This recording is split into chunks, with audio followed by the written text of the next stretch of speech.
Good afternoon. So very happy to see all of you again here. So before we start the actual class, so we will do the short the breathing exercise or meditation. The the breathing meditation is very popular in the Buddhist country like Thailand, Burma, Sri Lanka, Laos. Also is very useful for everybody. Whether you are believer or non-believer, still everybody has a same emotions. Everybody has the minds. So when you do the breathing meditation, that means you are controlling the energy or the wind in your body. So when you control the wind or the energy within your body, then you're able to control the thoughts, particularly the negative thoughts. For example, when you get angry, you can see your face become red. When somebody get angry, you can see the person's face has totally changed. Therefore, when we get angry, the energy is running so strongly within our body. Therefore, when you get angry, upset, feel very bad about something, please don't forget to do the meditation on the breathing. Fully focus your mind on your breath. When the breath go in, you must aware is going in. When the breath come out, you must aware the breath is coming out. Not only that, if you do more precisely, so when you breathe in, you are breathing through your nostril. That means first you must aware the oxygen, the air reach to the beginning of the nostril. Then when you go in, breathe in, you must remember, you must aware, yes, the air, the oxygen reach to in the middle of the nostril. Also you need to aware now is reached to the throat, the lungs. When it is come out, also you must aware is coming out from your lungs and throat, then the nose. At the same time, you start to feel the feeling. How do you feel? So therefore, the breathing meditation is very useful, also very important. So when you get angry, upset, should not be just, be angry, be upset. Try to overcome from the upset, from the unhappiness. Please do, the breathing meditations. First, you just, let's say, everybody together, block the left or the right nostril, breathe in and out 3 times from the left side, the left nostril. Second, and you block by the left hands to the left nostril and breathe 3 times. Okay, first from the left side, 3 times.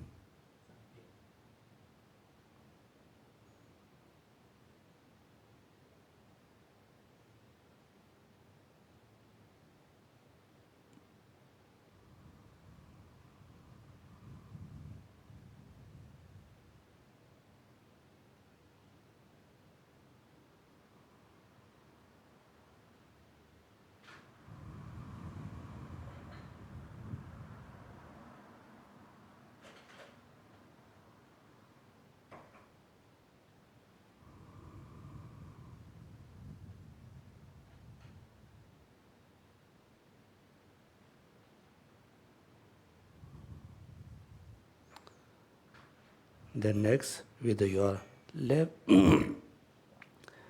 finger, you block this nostril and breathe in and out 3 times.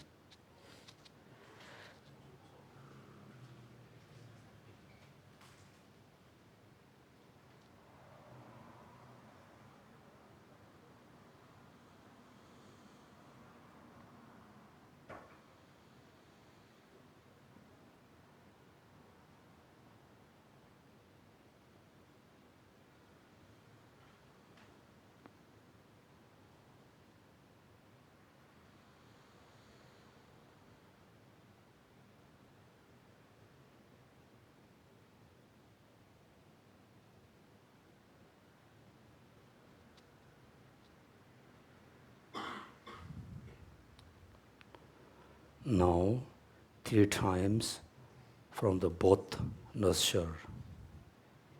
In, out, 3 times.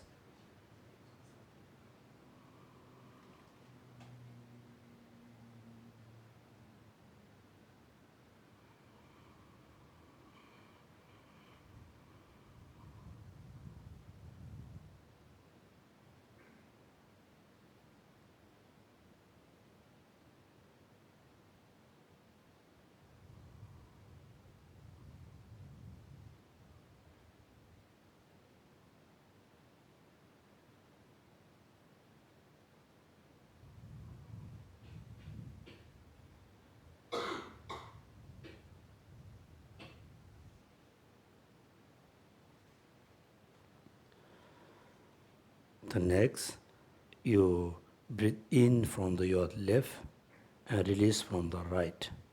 And breathe in from the right, release from the left. Breathe in from the left side and breathe out from the right 3 times. From the left side, breathe in.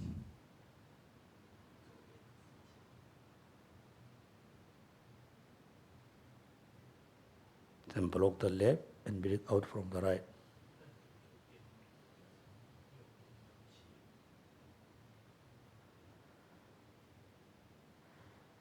Breathe in from the right, release from the left side.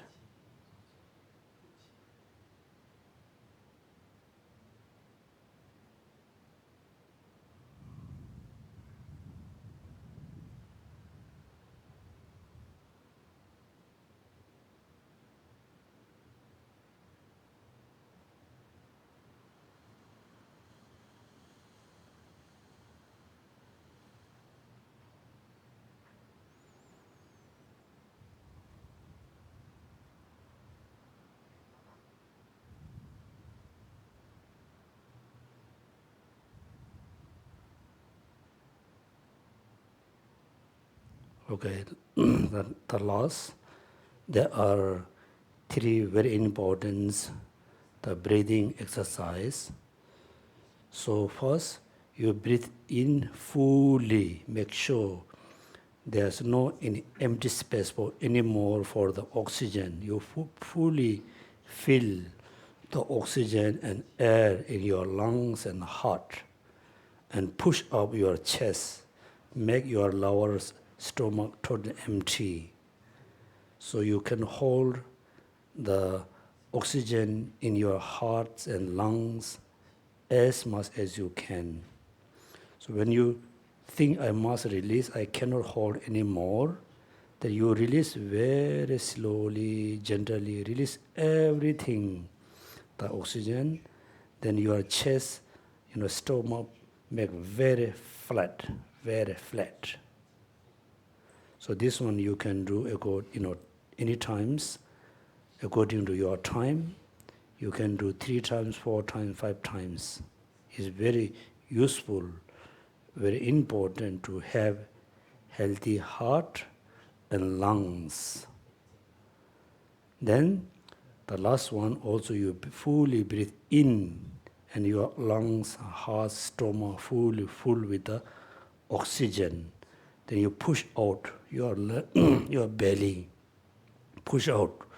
Try to make your belly look like football. The holes as much as you can.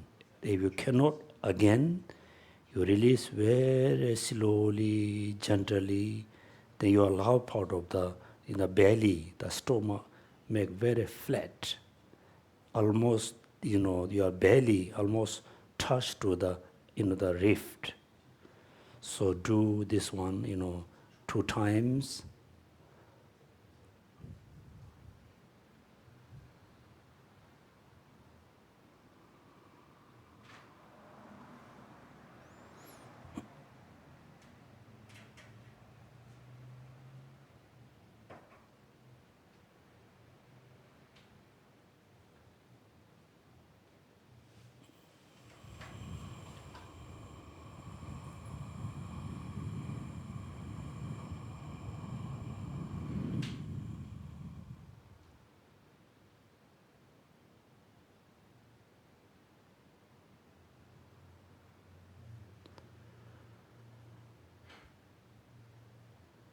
Once more with the upper body. Breathe in, feel oxygen within your lungs and heart, and push up your chest. Make the lower part of your stomach make empty.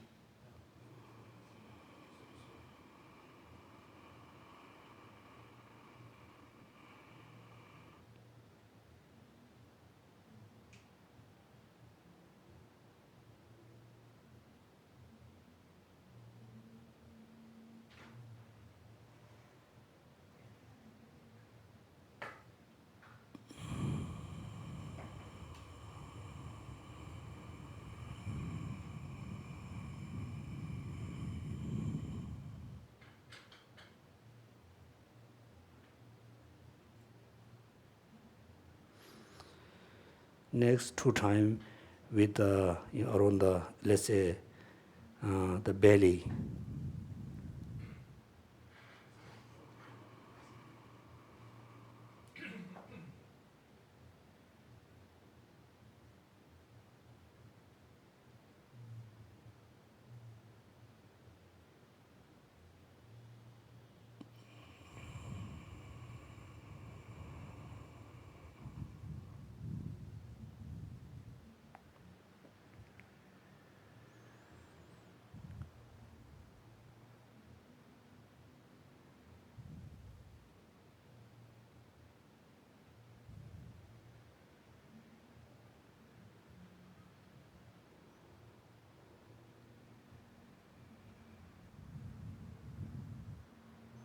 Okay, thank you so much.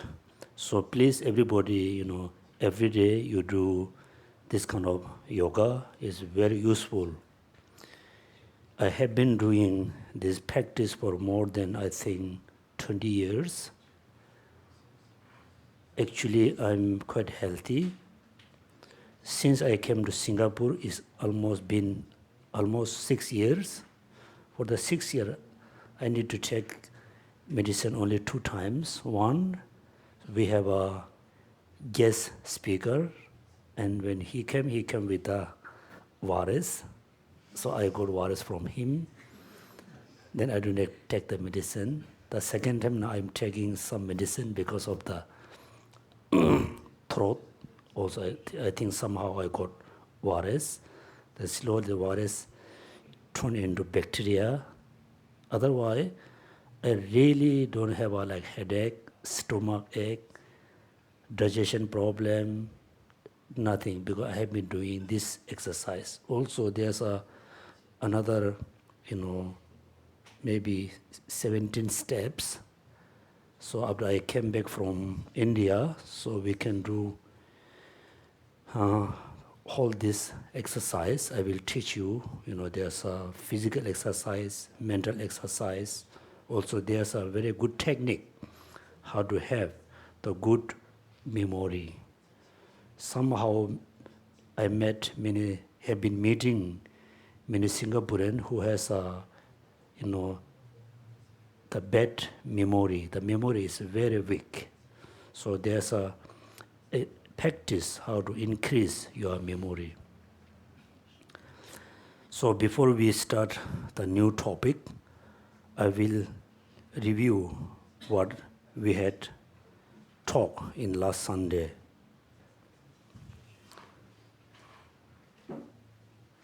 In the nature, there are two truths, right? What are the two truths? Conventional truths and ultimate truths. This means something there we never had realized it until now, which is the ultimate truth. Also, we always perceive the things for us, but the thing is not there. Therefore, we always have a, dualistic concept. This means in the reality, the conventional truth, which is everything exists dependently. Dependently. The concept of dependent is very important, very useful. Because many people think, I want to be happy, my happiness only depend on few conditions. Not. The happiness which is we wish to have, the happiness also depends on many different kinds of causes and conditions. The sufferings, the problem we don't want, it also depends on many causes and conditions. Therefore, dependent arising, dependently exists, dependently live together. For example, as a nation, as a country, the country people live together because of dependent on the law, dependent on the economic, dependent on the business, dependent on the company, dependent on electricity, so many things. We are, within one day, we are dependent on millions of people. For example, when you turn on the light, the electricity, yes, we know, come from the factory where they produce electricity, right? And also we must know there are thousands of people who are working for the electricity. And also the electricity which is produced from different causes, conditions, different substance, oil, plant, also they come from different countries. Therefore, within one day, we are dependent on millions of people, right? We single people, if you are only alone yourself, then you cannot survive. Therefore, we always think, my life, me is dependent on many people. Also, many people also depend on you. So we are interdependent. We exist dependently. Things exist. Things arise on arise dependently. Nothing exists independently. So must remember the concept which is dependent arising. Those, the phenomena we named conventional truths. Conventional truths.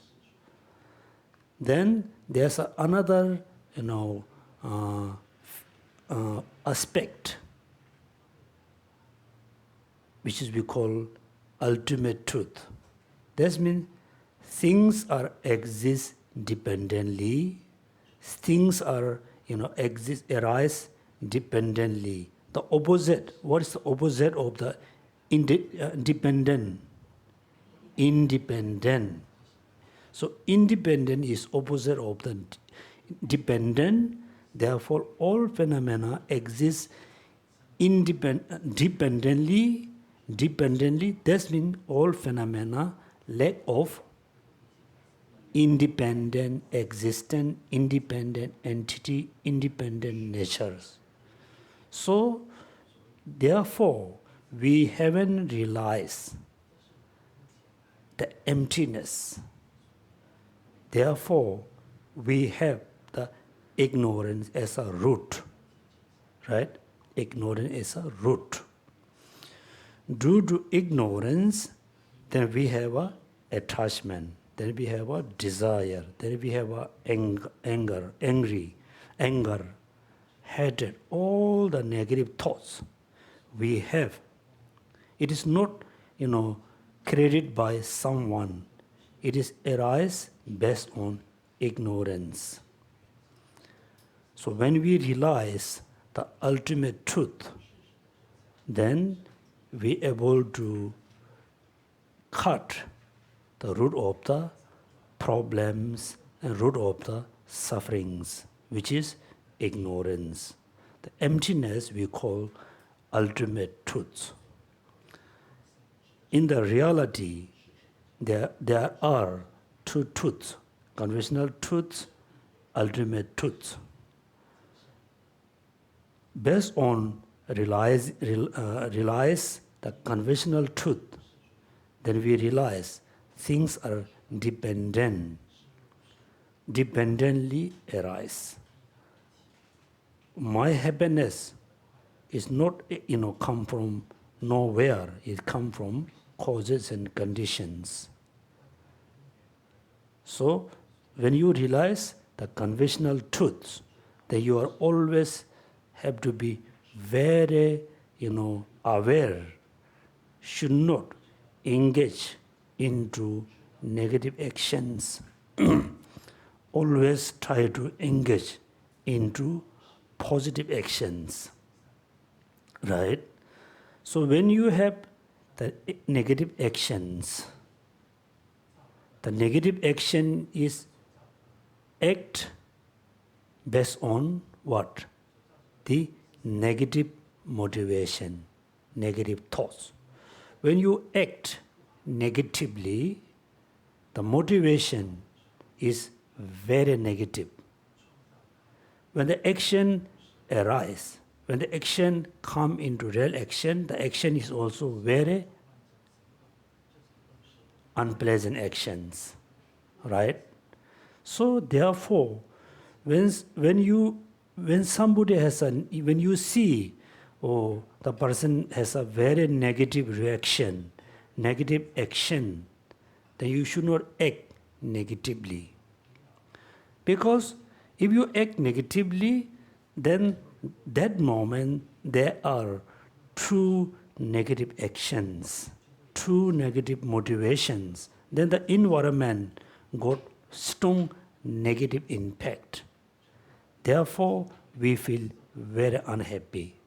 Somebody act negatively, then you must act negatively or positively? Positively. That means when somebody act negatively, you act positively, your positive action minimize the negative action. Therefore, there are not much the negative impact. Therefore, you can see in the family, someone act positively, speak positively, act positively, everything very positive. When the person come in, you feel happy, you feel very relaxed, you feel very secure.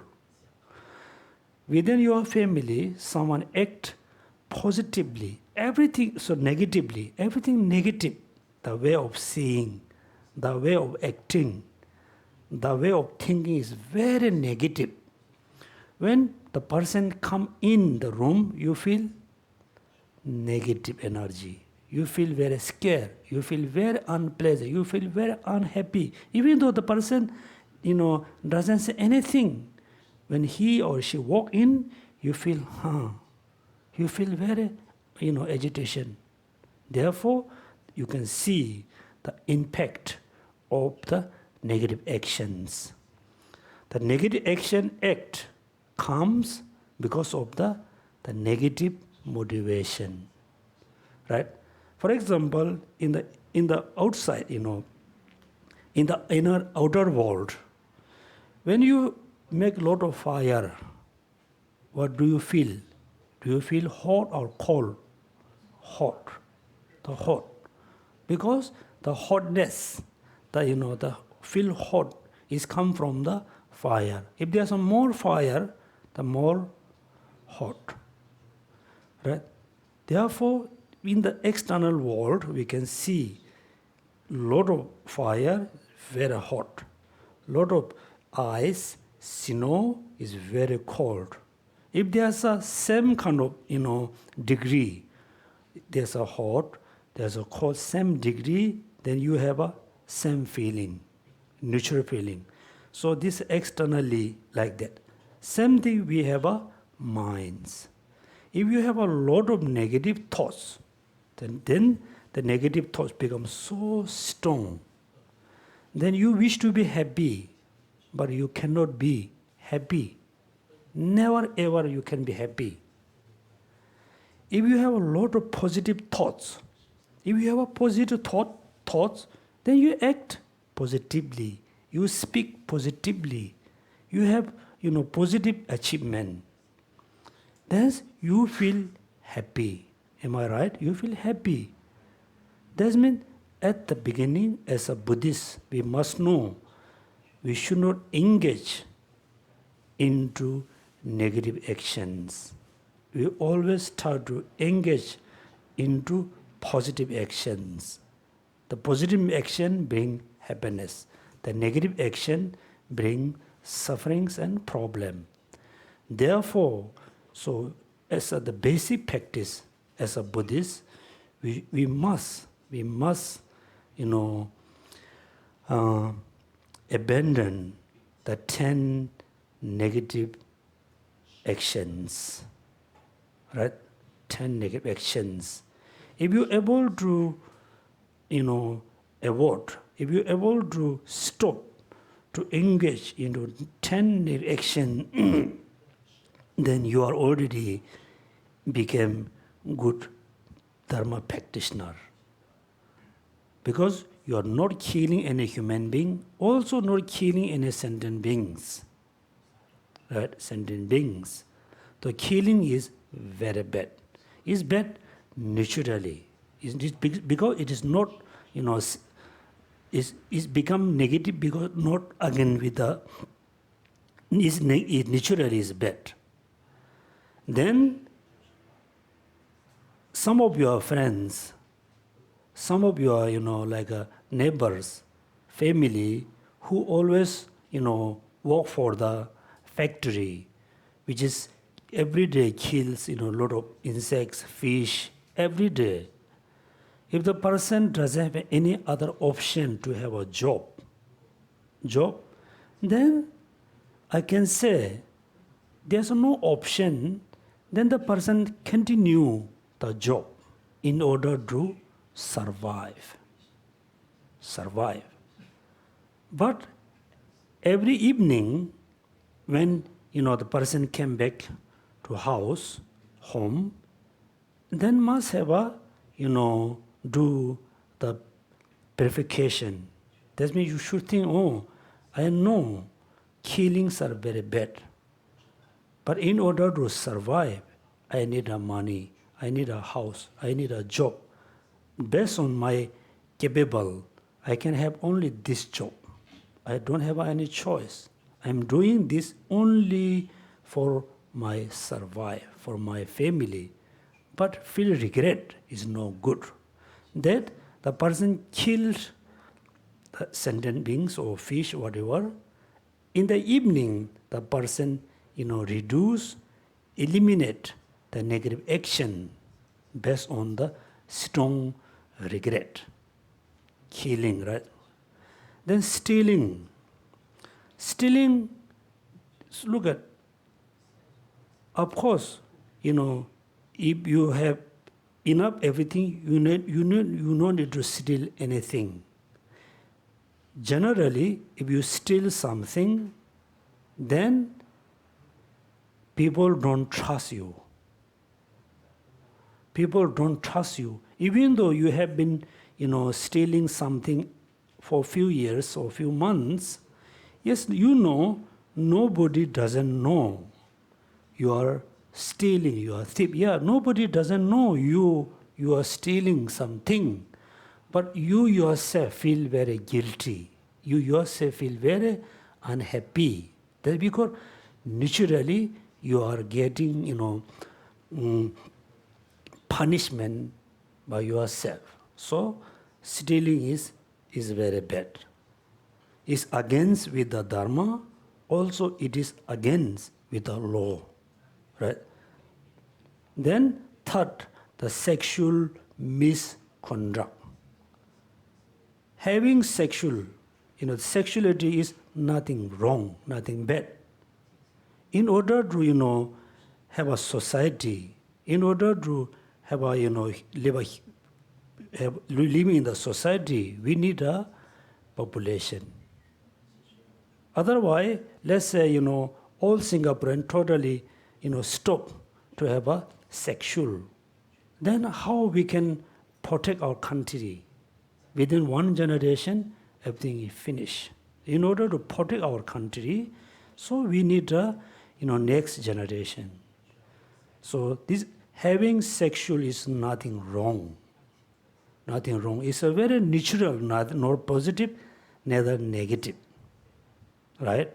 And also it's a kind of, natural process in, it's a, I think, being as a sentient beings, even the human being has this kind of action, even the animal, insect has this kind of action. It's a natural process and it's nothing wrong.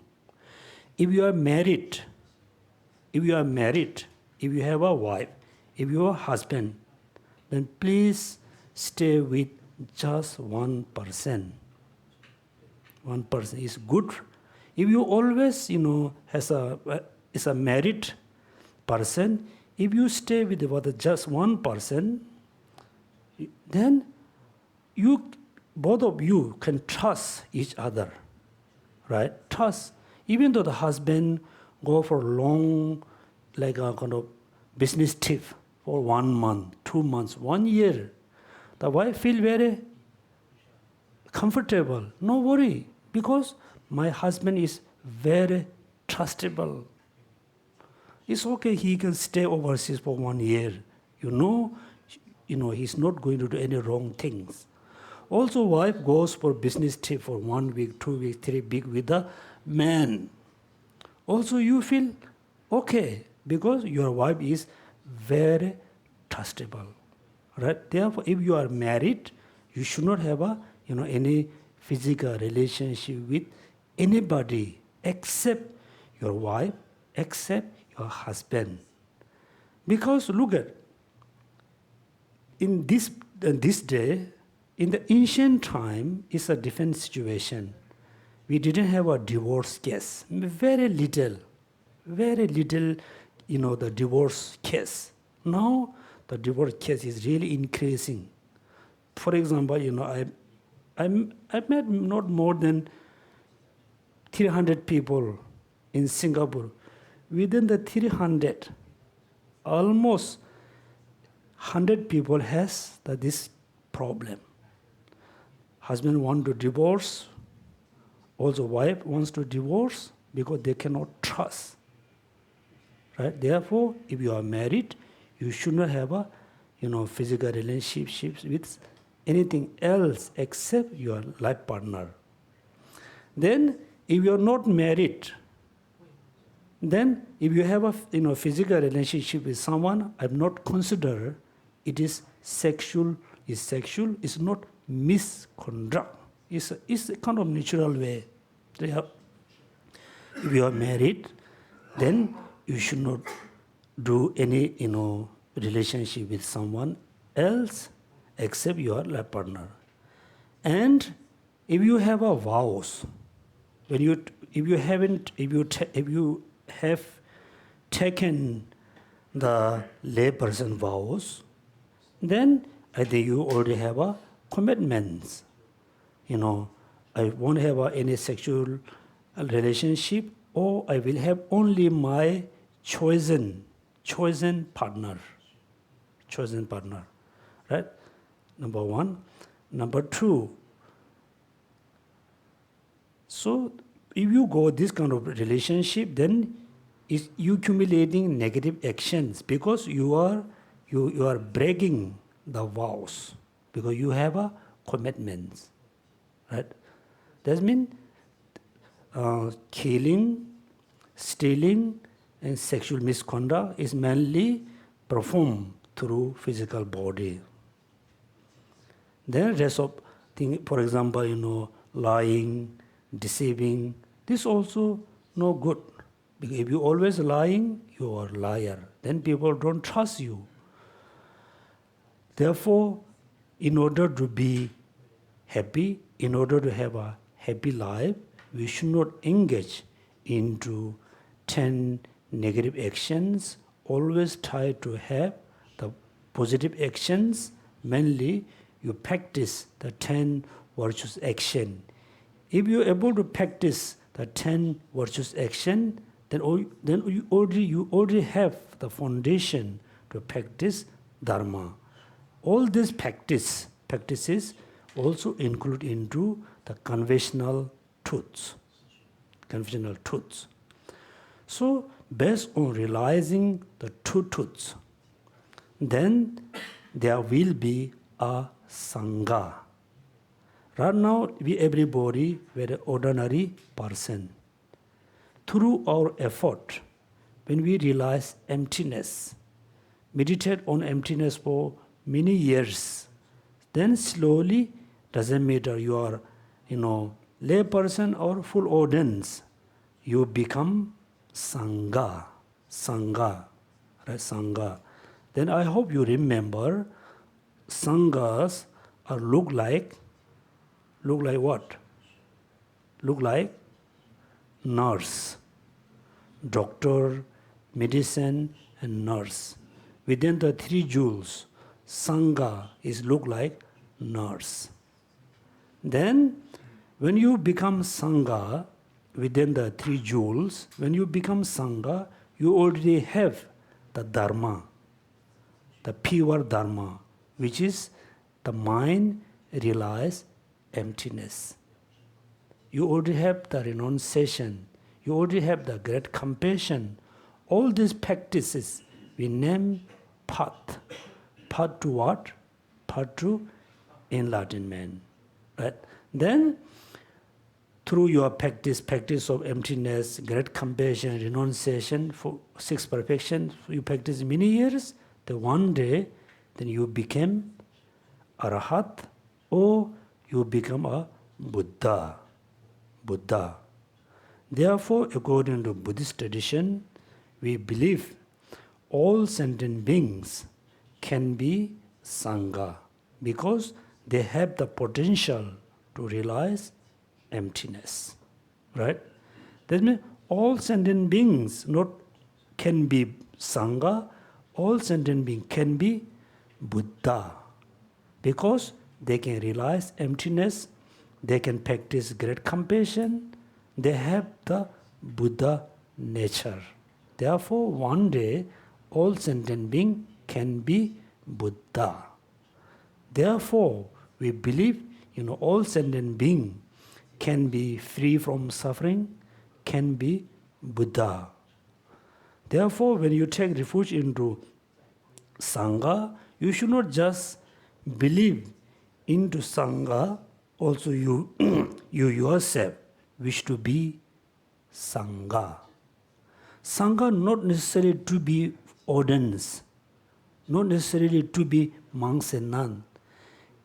Be as a lay person, just ordinary lay person, then you can be Sangha, you can be Buddha. For example, in Tibetan history, we have Lama Marpa, which is founder of the Kagyupa lineage. He was lay person. He was one of the most high practitioner. Also, we have a founder of the Kadamba. Kadamba named in Dromdunpa, Dromdun Gyalwe Jungne. He was very pure lay person, but his practice was so high. Therefore, be as a simple lay person, you can have a good practice, you can have a high practice. Therefore, when you take refuge into Sangha, you wish to be Sangha as them. When you take refuge into Dharma, you wish to cultivate, you wish to generate the Dharma which is all the Sangha has, right? Sangha, Dharma. Then, when you take refuge into Buddha, you just not only taking refuge to the Buddha, also you wish yourself to be Buddha. Buddha. Wishing Buddha, we wish to be, wishing Buddha is not baseless. We wish to be Buddha with the reasoning and logics. Therefore, as a Buddhist, first we must know the two truths. Based on the two truths, then you must know the Four Noble Truths. When you know the Four Noble Truths, then you will know what does mean Sangha, what does mean Dharma, what does mean Buddha. Not only know, then you will realize, I can be Sangha, I can have the Dharma, I can be Buddha, right? Therefore, look at, study Dharma is not simple study. We study Dharma for very importance. Once, wish to be free from suffering. Also wish to be Buddha. Okay? So therefore, last week, I explained the two truths, the Four Noble Truths. Within the Four Noble Truths, also I explained the suffering. There are how many types? Three. What are they? Suffering of change, and pervasive suffering. So everybody, even though include animal, they realize suffering of suffering, right? You can see, when you beat to the dog really, scream or dog really cry, because the dog can realize the suffering of suffering. Therefore, in order to realize suffering, you don't have to be human. Second, suffering of change. Realizing the suffering of change, nothing uniqueness in the Buddhists. All the non-Buddhists, we consider non-Buddhists are Hindu. All the Hindu people, the people who practice the Hinduism, they also, realize suffering of change. So, when you know the meaning of suffering of change, then you must realize, oh, I feel I'm happy today. I feel I was happy yesterday. Actually, the happiness which I feel, it's not ultimate happiness. It is happiness of, it's a suffering of change, right? That means until now, we never have an experience of ultimate happiness. So we always experience the suffering of change, right? Suffering of change. Then the last one, the pervasive suffering, right? Can you give me an example of the pervasive suffering? What is the pervasive suffering? Involuntary rebirth in samsara or the six rounds. Let's say in a simply, the physical body which is we have, this is a pervasive suffering. This is the basis of all kinds of suffering, right? Is basis. So how many types of sickness do we have? How many types of sickness? Many types of sickness because of the physical body, right? Physical body. The physical body is the pervasive suffering because it is the basis of the suffering. Also, this is the result of the causes of suffering. Pervasive means physical body, all sentient beings can have the physical body. That means pervasive. So the pervasive sufferings, suffering, the suffering of change are look like sickness and disease. Right? So when you have a sickness, when you have a disease, you feel very unhappy. You feel very unpleasant. That means it's suffering. So in order to reduce, in order to free from the sickness, what you need to do? What you need to do? You need to see a doctor. Right? Doctor. Not simple doctor, you need to see the professional, the best doctor. That means the Buddha, all the Buddhas are look like doctor. Right? Doctor. That means sickness is look like, all the sufferings look like sickness, all the Buddhas are look like doctor. Then all the teachings are look like prescription. Teaching is prescription. The teaching is prescription. So when you see doctor will give you prescription. The doctor will give you the prescription depend on your sickness. Your sickness. That means, therefore, you can see Buddha Shakyamuni, when he gave teaching according to the mental disposition. Right? Different people has a different mental disposition. Therefore, the Buddha teaching has so many different teachings. All the teaching taught by Buddha, because different people has a different mental disposition. That means all the teachings look like prescription. The prescription is actual medicine or not? The prescription is medicine? No. No, right? Prescription is just the words. Written in English, or Chinese, or Malay, or Tamil, whatever. Prescription is just simple, sentence is a words. The word express, carry the actual meaning. Therefore, look at people, when people say you practice Dharma, they just recite, read the scripture, finish. How we can say the person practice Dharma? The person is very sick, and we say, oh, you must take the medicine. The patient read the prescription. Oh, I take my medicine. It's wrong, right? Wrong. We have to be very realistic. We have to be logic. Therefore, we must get the prescription. We must read, all the scripture. We try to understand the actual meaning.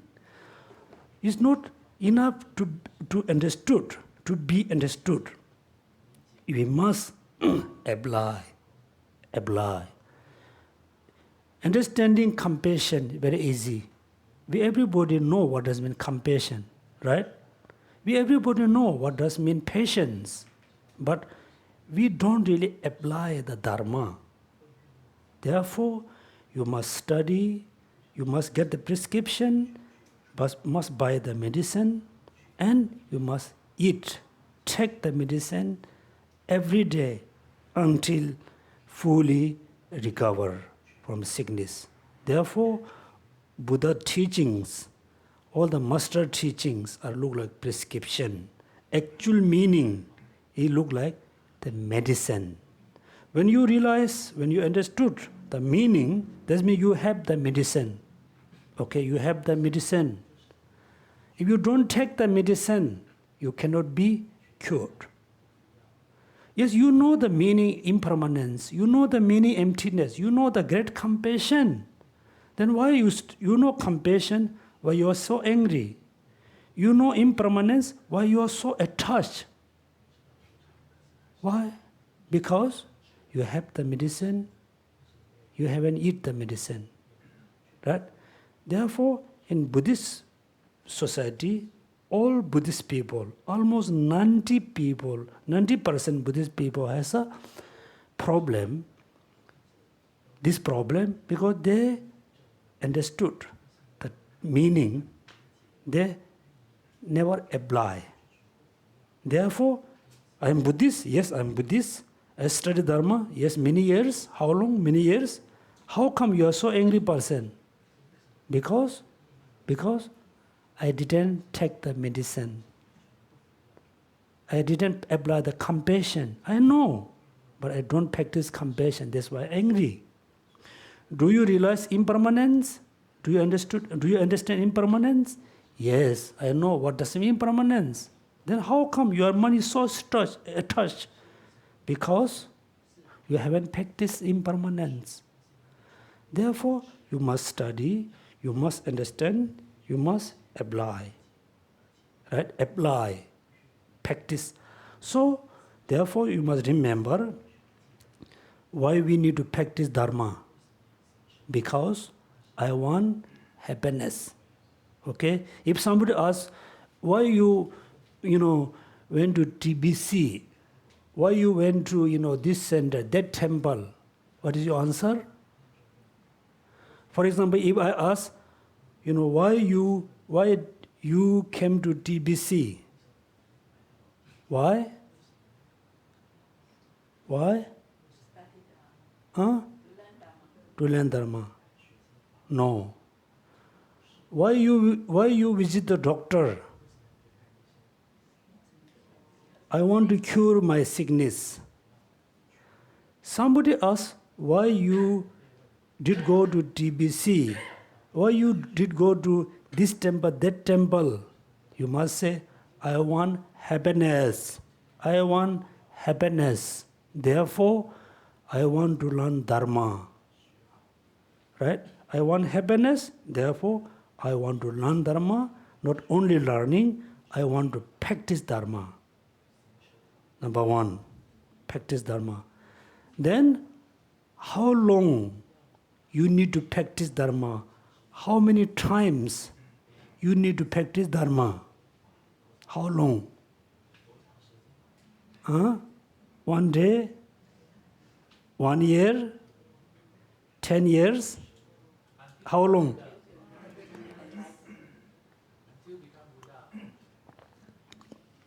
Yes, same illustration. When you are sick, for example, right now I have a problem in my throat. How long I need to take the medicine until fully cure, right? Therefore, I want to practice Dharma because I want happiness. How long until I achieve the lasting happiness? Clear? Therefore, I want to practice Dharma because I want happiness, I don't want suffering. How long until I achieve the lasting happiness, which is until become the Buddha? Therefore, look, you need to make a long kind of plan. Not only 1 year, 2 years, 3 years. You need to plan for almost 1 million or 2 million years. Right? Therefore, now here another important, yes, becoming Buddha is your final destination, final goal. So it takes few millions years. So in between, what you need to do? Therefore, before we pass away, before we die, before we leave this world, you have to be prepared. Make sure next life you must be human being again. Then, not only be human, I wish to have all the Dharma practice in my lifetime, next life. Then you can be human, also you can practice Dharma. Right? So, I hope you remember, in order to be born as a human, what is the first practice? Ethical discipline. Okay? Practice ethical discipline. Practice morality. Be ethic. Be ethic. Always be ethic. Always be moral person. Then you can be, human, or you can be born as a, celestial being. Then be human is nothing important. You can see there's so many people, but they don't have anything. Right? Look, for example, when you go to India, you can see millions of Indian people. They don't have place to sleep. They don't have a clothes and food. How can they practice Dharma? Therefore, second, you always need to practice patience. Patience. When you practice patience, you are really controlling your anger. Okay, anger.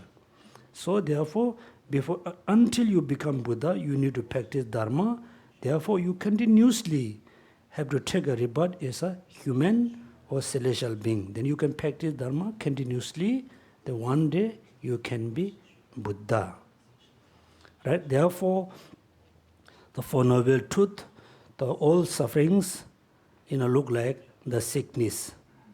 All the practices look like taking the medicine. All the Buddha teachings look like prescriptions. The Sangha look like the nurse. Then, can you give me some idea? So, hospital. The hospitals look like what? We have a doctor in hospital. Huh? Oh, look good, very good. Dharma centers. All the Buddhist temple must be look like hospital. Right?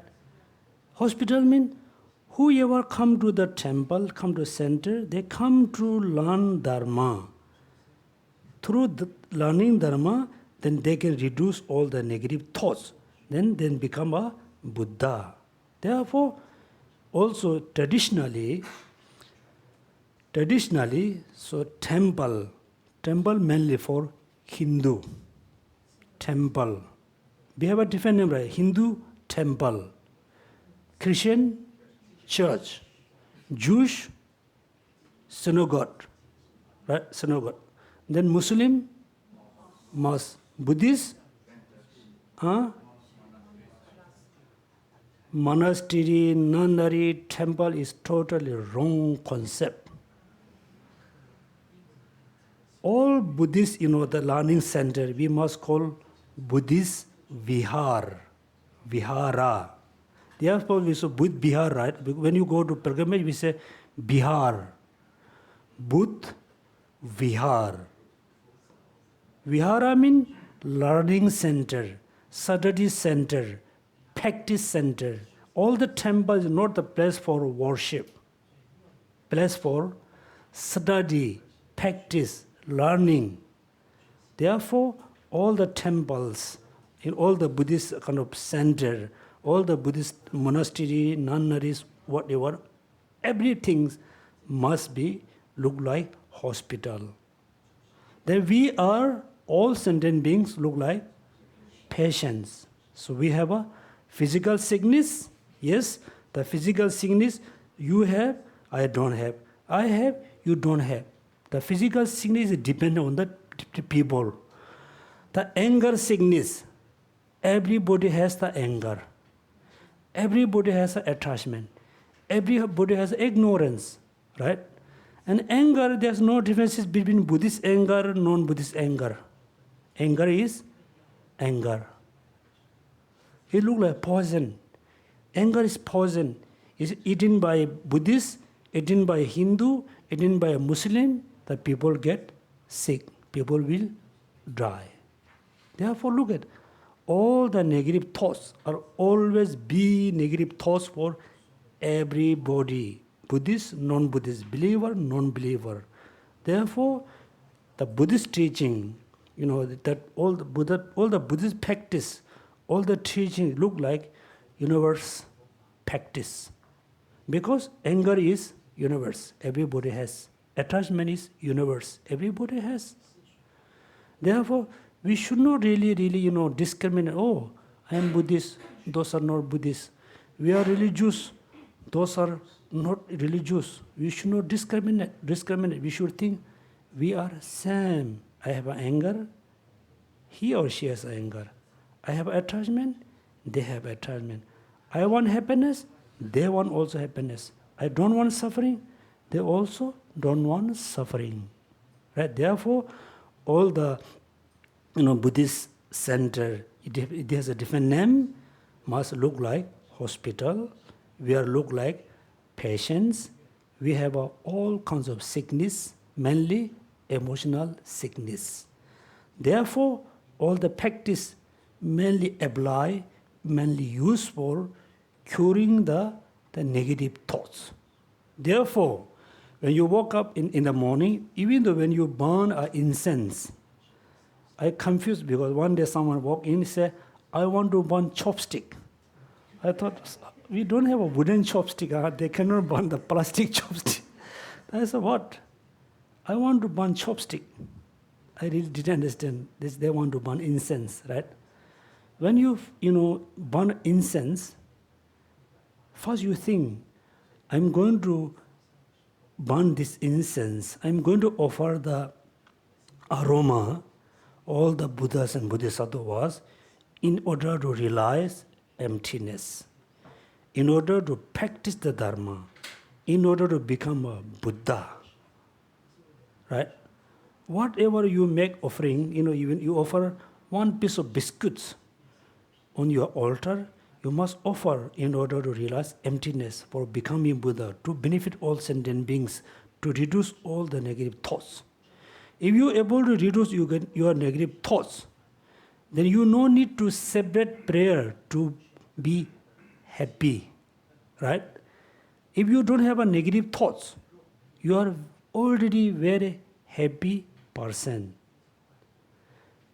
If you really want to be happy, reduce negative thoughts. If you want to be very peaceful person, reduce what? Negative thoughts. If you want to have a healthy relationship, healthy friendship with anybody, reduce the negative thoughts. If you have a less negative thoughts, your relationship or friendship quite healthy. If you reduce very minimize, then the friendship, the relationship is very healthy. That means as a Buddhist, practicing Dharma is your daily practice. Reducing negative thoughts is your main achievement and becoming Buddha. Yes? Therefore, today I introduce through Four Noble Truths, through Noble Truth, I introduce what does mean Dharma, what does mean Sangha, what does mean Buddha. Everybody can be Buddha. Right? Buddha, because everybody has the Buddha nature. This one to say. And also, today is the kind of last class in the 2019. I think most of you, have been doing a lot of recitation and chanting. So some of you chant mainly for Pure Land. Also, some of you have been practicing Pure Land, which is very good practice. And also I saw, there's somebody said in the books, if you practice Pure Land, you merely recite Amitabha mantra. You should not practice anything else. This is what I feel is wrong. As a Buddhist, it's totally, freedom. You have a freedom. Whether you want to Buddhist or non-Buddhist is up to you. If you want to be Buddhist, you have to take refuge into Buddha as a teacher, Dharma as a path, Sangha as your study or practice component. So if you practice Pure Land, you must take refuge into Buddha, Dharma, Sangha. Also, the Pure Land practice is a Mahayana practice. you must practice great compassion. Clear? Great compassion. Because all the Mahayana practices, they're rooted by great compassion. Without great compassion, you cannot generate bodhicitta. You must have a compassion towards all sentient beings without exception. Right? So, therefore, also we have another problem. You are very happy to have a great compassion all sentient beings, but you don't have a compassion with your parents. You don't have your compassion to your brother and sister who live with you, who live next to you. The first, most important, first you have a good compassion towards all your relatives who live together. Your father, your mother, your uncle, auntie, brother, sister, nephew, whoever. You must have a good compassion, great compassion towards those people who live you together 24 hours. And then this compassion you extend to your neighbors, right? Your neighbors. Then slowly you extend the compassion towards all Singaporeans, then all sentient beings. We are opposite. We have a compassion all sentient beings. You don't have a compassion your brother and sister. You always arguing, always quarreling, right? Quarrel, fighting. How we have compassion, right? Therefore, yes, it's so important to have a great compassion all sentient being. The first, you have a compassion the people who live with you. Also, when you work for the company, there are so many people. Also, somehow, 8 hours, right? You work how many hours in company? Average 8 hours. This means you are, most your time you are spending in the company, in the workplace. That means also you must have a compassion, love, sense of caring, sense of sharing with the people who work with you. Because you have to stay there 8 hours. If you are a very angry person, then the people who are on you, they are not happy with you. When they go for lunch, you have to walk alone. Other people go as a group. You go alone. When you reach the food court, you stay in the corner. Do you feel stay alone? Do you feel happy? Stay alone? No. Because you have to be stay alone because nobody likes you. Because you are very angry person. Because you are very, very disturbing person. Because you cannot control your negative thoughts. You cannot increase your positive thoughts. Therefore, you are totally isolated because of your negative thoughts. Right? So therefore, must have a compassion first, the people who live with you. And second, you must have a compassion, the people who most time you meet. Then slowly, it's very easy to have a compassion all sentient beings. Right?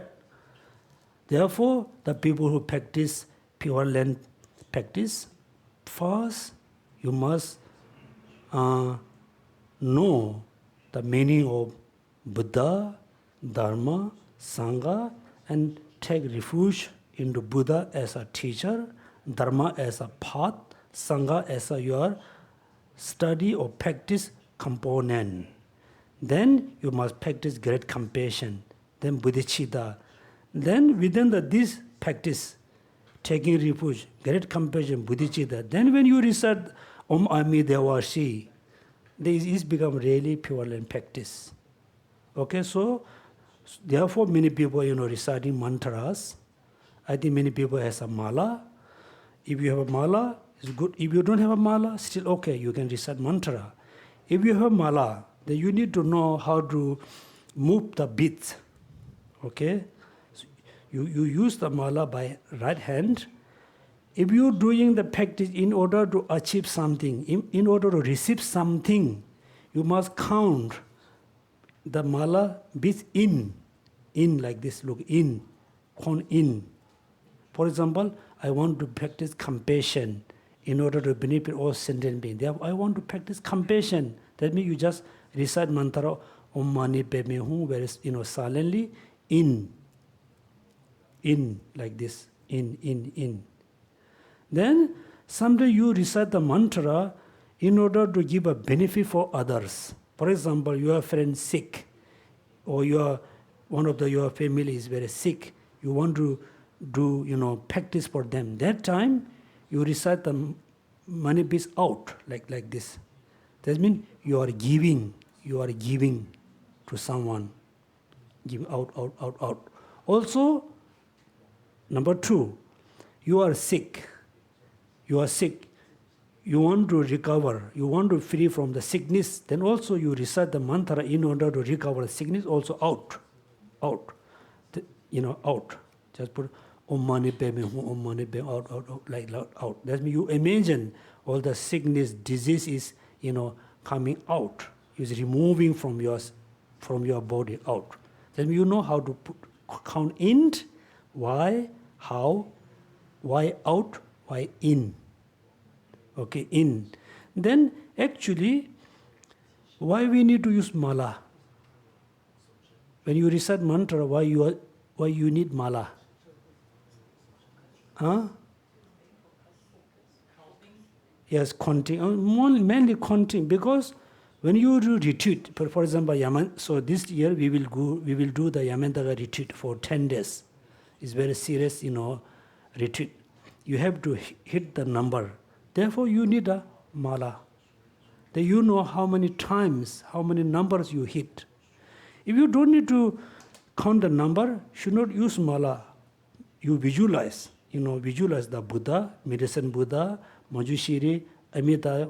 Visualize the Buddha very clearly, vividly. Then you recite the mantra silently. You no need mala. Right? So this means about the recitation. Then I think as a Buddhist, usually we set up offering, right? Have you noticed the order? First, what you can see? Water.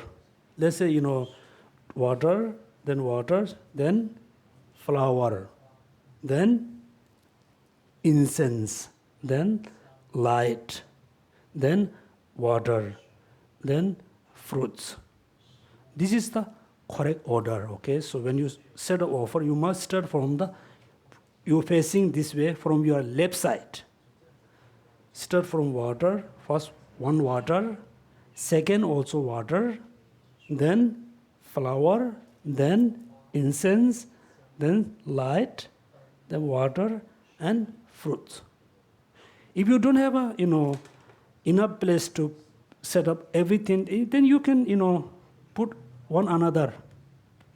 For example, look at flower, incense you can put together. Also, okay, water you cannot top up, right? Sometimes I feel, I'm very sorry to say, I feel very strange. When I visit somebody's house is very big. Kitchen, very big. Bedroom, very big. Bathroom, very big. Still 2 or 3 people can sleep in the bathroom. The altar, wow, so simple. There's a small Buddha statue, picture is okay. But there's no really space to set up offering. Very small, in the corner. Right? Therefore, if you're Buddhist, you must have a bigger place to set up the altar offering. You don't have definitely you don't need a separate room, because it's difficult to have a complete room for the Buddha. So this is order. First 2 waters. Therefore, you must know the history. Buddhism flourished from where? India. How many years ago it started? 2,600-700 years ago. Therefore, we Buddhists we are very unfortunate, because we didn't have a proper year when Buddha was come. 2,600, 700, there's different years. Somehow it started from India. So before Buddhism, the Hinduism was totally, flourished all over India, or this day we can call, Pakistan, Bangladesh, everywhere Hindu. So Buddhism started. Therefore, when you look at the Buddhist, practice, Buddhist culture, we have a lot of Hindus culture influence. Lot of Hindus culture influence. When you go to Tibet, Tibetan got strong influence from the Bon tradition, shamanism. Okay? When you look at the Buddhism in China, in the Chinese Buddhism got a lot of influence from Taoist. When you go to Japan, in Japan Buddhism got a lot of influence from what? Japan, Shinto, right? Shinto. Therefore, we must know this is Buddhist culture. This is Buddhism. We should not mix Buddhism and Buddhist culture. Okay? So, this, arranged this way is a very Hindu culture. Because according to Hindu tradition, Indian tradition, when they invite important guests, like king, like Buddha, when they reach to the house, what they do, even this day, first wash the feet. Indian tradition not supposed to wear shoes, because Indians very kind of have a rainy season. Most time have a rainy season. If you wear shoes, you cannot walk. It's muddy. Therefore, most people walk without shoes. Therefore, somebody reach to your house, first they wash their feet. That means the first water symbolic for washing the feet. Then second, definitely they offer you water for drink, because weather is so hot. First water for washing for feet or clean your body. Second is drink. Then flower. They offer you flower garland. Still they do. This is symbolic of the offering the flower to your head. Then incense. So when you go in, they put a lot of fragrant like a incense or flower. Then light. The house must be very bright. Then next water. This water not for drinking, not for washing, is for cooling. Therefore you got perfume water, sandal water. So when the people sit, guests sit, they're sprinkling the sandalwood water on your body in order to be cooling. Right? Then fruits. Then next, usually we set up symbolic of the music instrument. Then the guest is, like a king or lay person. The people offer like singing and dancing. The guest is Sangha, like Buddha. The people request to have a teaching. That means the instrument is symbolic of the singing and dancing, also symbolic of the teaching. Okay? And also we must know the water, when you offer the water, it eliminates your negative thoughts, negative karma. The flower, if you offer flower, then you will have a good practice of morality, good practice of ethical discipline. Incense. So the people who really, follow the ethical discipline, very ethical person, the person have a very, pleasant kind of fragrance. You can natural the person has. This symbolic of, result practice of ethical discipline. Then the light, symbolic of the wisdom. Right? When we lead the light, the darkness dispel. Yeah. Then the perfume water, is gaining Dharma knowledge. Dharma knowledge. Therefore, so this is very Buddhist tradition, also linked with the Indian culture. Then sometimes also you can see when you go to different monastery, different temple, is different, sometimes different order. The water start from this way, one role. Second is opposite. Water come from this way, one setup. Second, another setup go this way, is opposite direction. There's a different reason. That means you know how to offer. Then, when you're making offering, any offering, we say no deceiveness. Means you must have a pure motivation. Pure motivation. The offering became good, very good, perfect. It depends on what? Your motivation. Therefore, every time when you make an offering, you must have a pure motivation. Then the offering is very simple, but you can have a great merit because motivation was very good. That means how to recite, how to set up offering. Then usually we do prostration, right? I told you if you follow like Tibetan tradition, you don't have to, okay? You can follow your own tradition. If you follow Chinese tradition, okay. You follow like Taoist tradition, also you okay. But still you must do the prostration. How many times?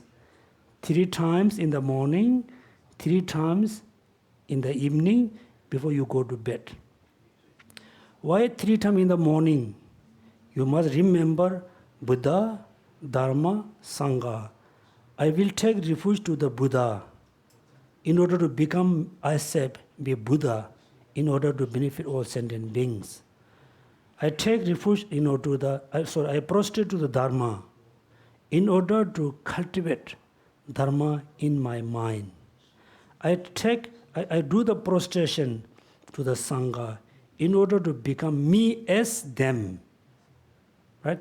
So when you do 3 prostration in the morning, it reminds you Buddha. Also reminds you yourself have to be Buddha. It reminds you the Dharma, also reminds you to have the Dharma in your mind. When you remember the Sangha, not remembering, also you wish to be as them. Therefore, your day start with the positive thoughts. Right? Then night time, before you go to bed, traditionally, of course, here we say, before you go to bed, must take a shower. It's good. Also must say, before you go to bed, must do 3 times prostration. That time, you must remember the Buddha, Dharma, Sangha, do prostration 3 times. Also, must reflect, must remember since morning until now, what thing I have done. In the morning when I get up, what I have are thoughts. Then breakfast. After breakfast, you went to, you start your walk, company or wherever. Remember, between your house to the place you walk, where you walk, you remember in between what did you think, what kind of action you have. That means in the evening, it look like, morning you walk for the company or walk for somewhere to earn our money. Evening, when you come back, you need to check how much money I have. Right? But here, I think monthly basis, you get the money. That means evening, you must make a calculation. Morning, I have a good thoughts. Then I accumulate good action. Then after somehow, I have a lot of negative thoughts. I accumulate negative karma. You make a calculation, do 3 prostration, rejoice, make a rejoicement, for you have done good things. Rejoice yourself. It multiply your actions. Also, you must have a regret if you have done some bad things. That means, it look like you accumulate negative karma, evening, you purify. You accumulate positive karma, evening, through your rejoicement, you multiply. Therefore, as a Buddhist, simply you do 3 times prostration in the morning, 3 times in the evening before you go to bed. Also, you can see Muslim, they do how many times? 5 times. right? You can do 2 times at least. Can you? Right? Look at this. I'm very impressed. You know, sometime I was in the park, someone come with the car, they just stop the car, they really do prostration, they do short chanting, they left. Also, at least you can do 2 times, one in the morning, one evening. Morning mainly do in order to have a proper motivation. Evening you have do the proper, purification and accumulations. 3 times prostration. Then you follow Tibetan Buddhist tradition, 2 thumbs put in, is do like this. Because this shape is one of the very rare jewel, right? Like a jewel shape. You can see we have 1,000 our Shora. The first hands hold the jewel. This means shape is look like jewel. This means 2 thumbs is remember you practice of wisdom and compassion. 2 thumbs. Is empty, reminds you emptiness. The shape like this reminds you the Buddha, Dharma, Sangha, the triple gems. Then put in the center of the head, forehead, close the throat, the heart. 4. Or you can do 3. 1, 2, 3. You can do 3, 3 points or 4 points. 4, 1, 2, 3, 4. 3 times in just 1, 2, 3. Then you touch your, there's a 4 parts. Your knee, 5. Then your palm, your forehead. Then you get up very fast. Also, Chinese tradition, you just touch like this, open like this, close this like, it's also perfectly okay. You don't have to follow Tibetan, you don't have to follow Chinese, whichever tradition you follow. But when you touch your forehead on the ground, you get up very fast. There's a, symbolic. When you get up very fast, mean you are free from samsara very fast. Touch fast, touch fast. Then this is what called short, prostration. There's a long one, mean you fully touch your body on the ground as much as you can. You pull your hands, cover the, the big space. The more you cover space, we believe you can accumulate the merits, amounts of the atom, which you cover your body. Okay, you can do the small, short one or the long one. You must do prostration. It's very best way to accumulate the merit. Not only that, if you have a digestion problem, if you have a stomach ache problems very often, do the prostration 100 times per day. Morning 50 times, evening 50 times, you have a good digestion system. Your digestion system becomes very healthy. I have a friend, he has a very weak digestion system. So he did a lot of prostration. Finally, he has a best digestion system because of the exercise. One is exercise. Second, accumulating merit, purifying negative karmas, right? So today I want to say this thing. That's mean how to do the prostration, how to do offering, how to do the recitation. Then also you must differentiate between, taking refuge and the prostration. Taking refuge means you fully believe in, right? Believe in. Prostration is look like you are paying a lot of respect, bow down in respect. The prostration, taking refuge, can be the best antidote of the ego. Therefore, any practice, making offering, can be antidote, reducing your attachment, stingy. Right? Prostration, taking refuge, can be the best antidote of the ego. Therefore, all practice, any kinds of practice, must be antidotes to reduce one of the negative thoughts. Right? Okay, today we can stop here. Any question from the second floor? Any question? Please, most welcome.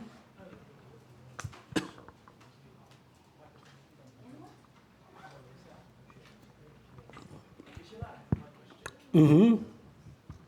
Geshe, you mentioned that this body is the basis of samsara. Mm-hmm. So you mentioned that the body, the physical body, is a basis of samsara. So we can see human and animal, they have body, but celestial being, do they have body? And the hell being, do they have body? If they have body, why we cannot see?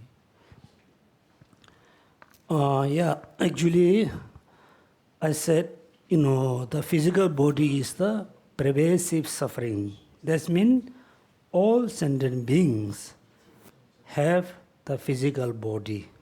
So someone asking the celestial being has a body, yes, they have a body. Their bodies is different than our body. Our body is made of bones and flesh and bloods. Their body is made of different substance.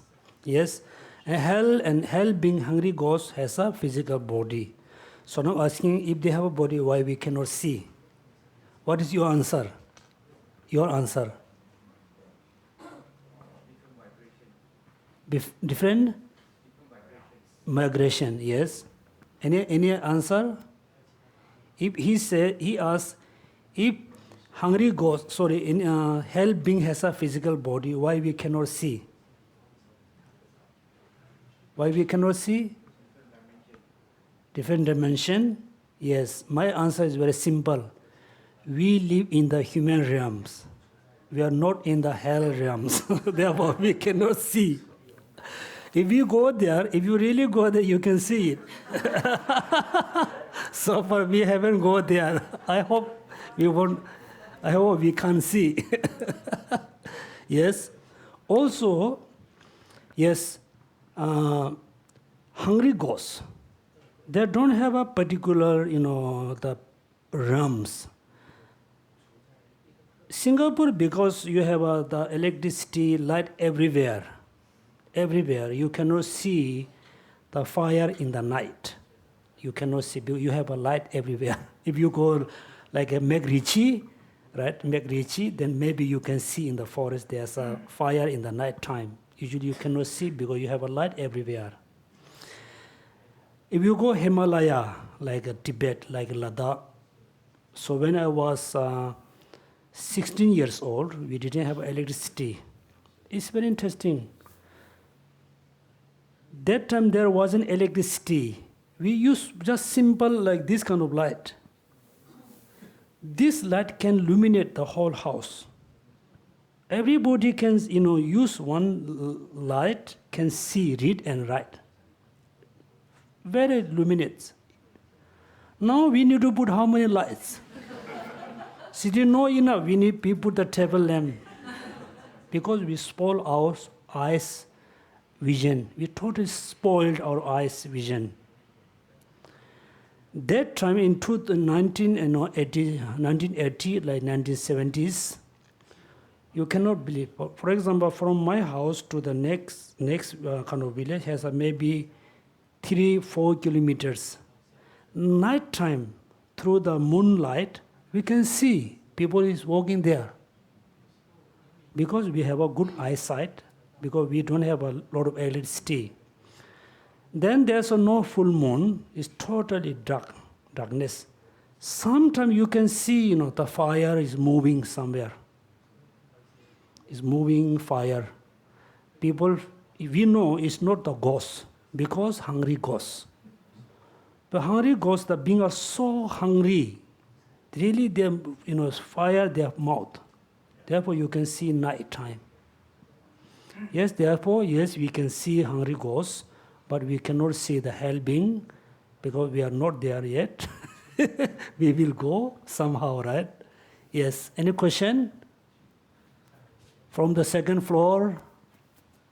Yes, please. In fact, this is my second session, and I think I have attended 2 out of 5, and I see the benefit out of it. In fact, there's a lot of things that I actually do not know about Buddhism, and I've been practicing Buddhism for the past years. But until after these 2 sessions, I realized there's a lot behind it. So really appreciate what you've done, and hopefully you can deliver more of these teachings to us when you're back. Yeah, I'm really happy to know, somebody got, some benefit from me. So yes, I said, people can have a better understanding, better knowledge of Dharma. The most important, the knowledge, you should not keep as a knowledge. You must use as a medicine. Medicine, okay? In the future, I will have a Dharma class or not. For example, a doctor open hospital, no more patient. The doctor have to close hospital, right? No point to open the hospital, nobody coming. I can see some shop open, close, open, close. So my class is very much depend on the, 100% depend on the Saturday partners. So among this group, if you happy to have a more class, so we can have a new class until next year, in March. Yeah. So yes, we can have a class. Make sure all this knowledge you use on your daily basis. Must use every day. That's why I told you, you have the medicine, headache medicine, you have a headache. You say, oh, I have a headache for many days. Then why don't you take the medicine? Then say, oh, I forgot I have a medicine. Right? Therefore, the knowledge you got from, different centers, from different masters, please apply every day as much as you can. Then you can see, you can feel, oh, last year I was very angry. My family complained about me. My colleague complained me. This year no more complaint. What happened? Maybe they were totally tired to making complaint about you. Maybe you change. Because you change, because of the Dharma practice. Yes, thank you. Geshe, there's a question here. Yes. Any form in hell realms? Hell realms being any form? Oh yeah. You want to see? Yes, I think, yeah. Look at karma. Still we need to think about the karma. The karma is very strong, is very, very negative karma. The body is very ugly. That means, the hell being has a very scary, different kinds of, different types of shape. Because of the different types of karma, also very strong, very negative karmas. For example, I give you an example. At the Buddha lifetime, there's a Sangha. Okay, Sangha. His name is Tibetan Ngempa Zangden. Maybe definitely there's a Sanskrit name.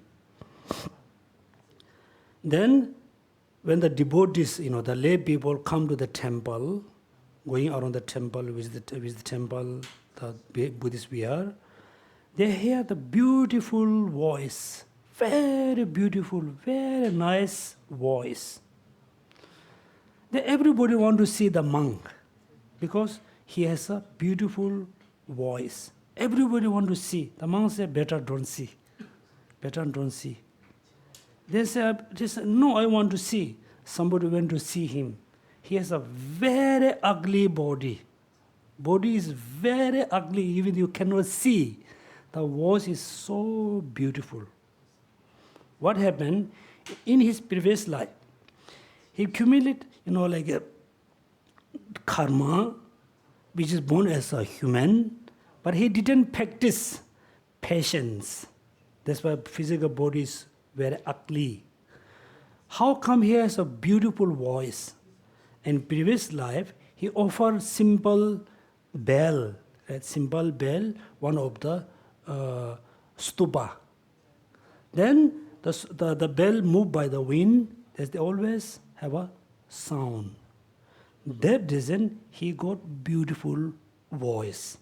He practiced in the previous life ethical discipline. He born as a human, but he didn't practice. He was very angry man. He didn't practice the patience. That's why he didn't have the physical, beautiful physical body.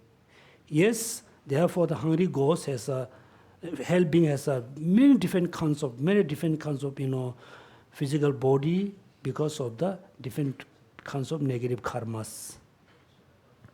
Any questions from? Also, as somebody said, 3 dimension, right? Actually, yeah, it says in the sutra. Actually, this place, this house, is for us look very nice because it's for our dimension.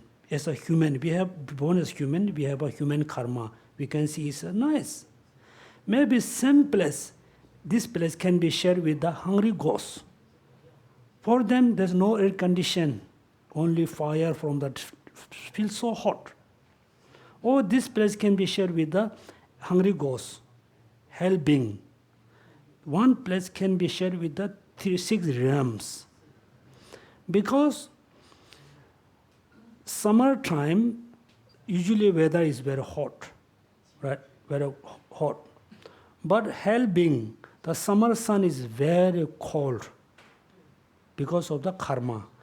It's same sun, but due to different karma, different people have a different feeling. Somebody feels so hot, somebody feels so cold. That means yes, 3 dimension also very good idea to think. There's not such as place to go hungry ghosts. It depends on your karma. For example, you can see. For example, there's let's say 2 sisters. One sister is very happy with the house. Oh, I really like the house. The furniture, the color. I really like the house. Other sister say, I hate the house. Somebody, one thing very happy, very nice. One thing is not nice. How come? Because of the karma. Due to the karma, people have a different perception. Yes, any question? Yes? Sheila, just now you mentioned, earlier you mentioned that if somebody has negative actions, we are supposed to be positive, we're supposed to show our compassion. What if the person who is always have this negative action, because we practice compassion and we are nice to him, and he doesn't realize that he is doing a lot of negative actions? How do we deal with it? Okay, very good question. Yes, let's say you are really practice great compassion. You always be positive. You always show positive action. You always do nice thing to someone. Then the person, he or she didn't realize we always be nice with him or her because we are very compassionate. We practice compassion. We always be positive. The person didn't realize. The person thought we are, what do you call, stupid? Stupid. I always show angry, he always show compassion. I always did bad thing, he always do good thing. They thought we are, like stupid. That's why sometimes people always act negatively, always show negative action. The more we show positive, they show negative. It's very common. The most important, when we show positives, they show negative. We should not take the negative as a negative.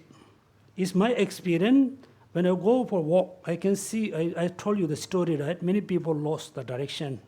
They really lost. They're looking the phone, they're looking around. Then I said, excuse me, are you having problem to find your way? He said, no, like this. It's okay.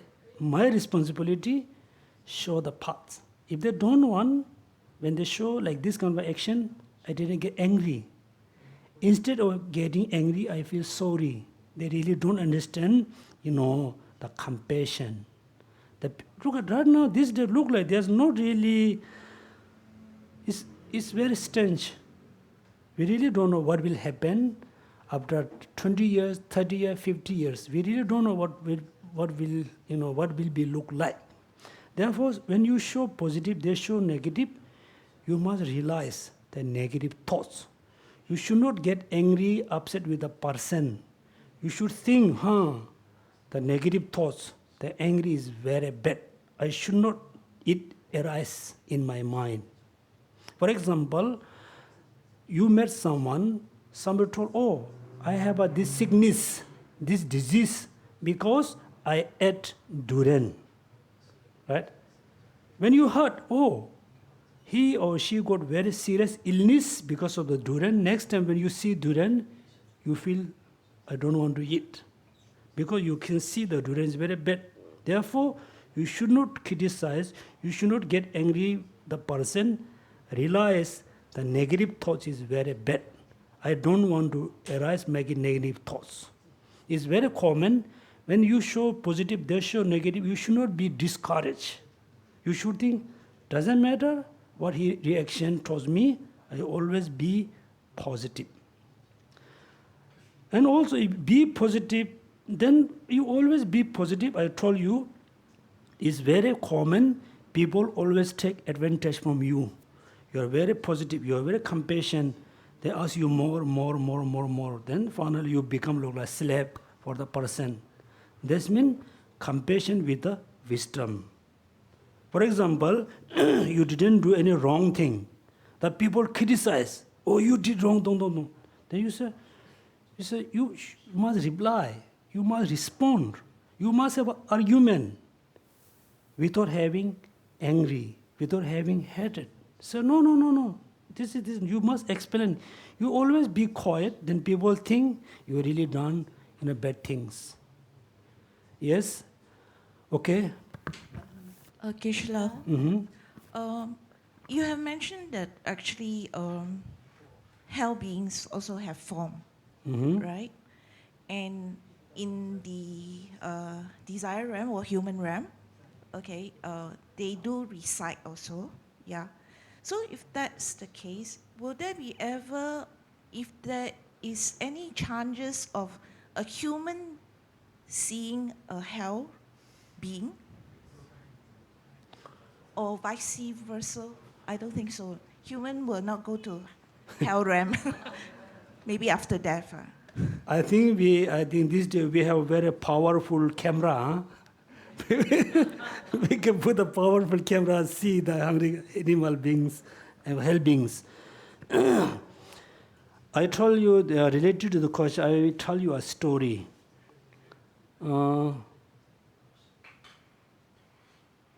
At the Buddha lifetime, I think one of his relative, he has a very beautiful wife. Buddha's relatives, either brother or something, has a very beautiful wife. And Buddha knew if he become a Sangha, he will give lot of benefit for many sentient beings. So he's not ready to, leave the wife, leave the house. Then Buddha was very skillful person. He went to his house to bake the food. Then the wife comes with the food. Buddha said, no, ask your husband to come with the food. Then his husband come with the food. Buddha just hold the baking bowl. The husband just try to put the food in the baking bowl. Buddha move. All the way to the like a Buddhist vihar. Then my husband came all the way to the Itnavagasa temple. Then forcefully they cut his hair and become a monk. Then, of course, it's by force. He cannot practice Dharma. He always miss his wife. He looked in prison, right? Then Buddha asked to the Mangalputra, Mangalayana. Mangalayana has incredible miracle power. Asked Mangalayana to bring him in the hell being. let him see the hell beings. That due to his miracle power, he brought him to the hell beings, hell realms. He saw all the hell realm is a lot of sufferings. I think it's also due to the miracle. There's a big empty pot, boiling water. There's a few people waiting with a weapon. They thought, how come there's every place has other beings, having sufferings? This place, nobody there. Water is boiling, everybody ready. He asked, why nobody here? They said, they tell their name. I don't know, there's someone become a monk, no practice Dharma. After he pass away, he will come here, will cook. They feel so scared. Then they bring back to temple. Then he remembered the hell being. They always do Dharma practice, even though he forgot to eat food. True extreme. Then, he didn't want to eat food. He know after he die, they will cook him there. Then Buddha asked to the Mongolyana, why not, in order to eat him, please bring him to the, celestial realms. Then there's a beautiful place, everybody playing everywhere. Then there's, I think, few girls, beautiful girls, they're just waiting somewhere. He thought, why they don't have a partner? They said, oh, somebody practice Dharma. After he pass away, he will born and marry with the girl. They feel happy. Then he feel happy. Then he practice Dharma, he eat. Yes, we thought, I think, miracle power, we thought really we born there. There's no way we cannot see, the hell beings. And there's a certain practice, we call clairvoyance. Clairvoyance. If you reach this kind of ability, then you can see. Otherwise, there's no way we can see, hell beings. Okay, why not? I think, any question? Oh yeah, please. Sorry, Geshe La, I have one question on the 10 negative action that you mentioned. I think an ordinary people will not usually commit any major negative actions, but on a daily basis, we will typically commit those very petty ones like telling small lies or even using company property for our own personal use.